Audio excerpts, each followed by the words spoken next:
இந்திய நாடு என் வீடு, இந்தியன் என்பது என் பேரு. இந்திய நாடு என் வீடு, இந்தியன் என்பது என் பேரு. எல்லா மக்களும் என் உறவு, எல்லோர் மொழியும் என் பேச்சு. திசை தொடும் துருக்கரு என் தோழர்.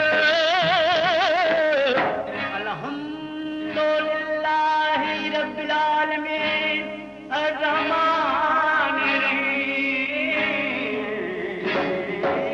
திசை தொடு துருக்கரு என் தோழர். தேவன் இயேசுவும் என் கடவுள்.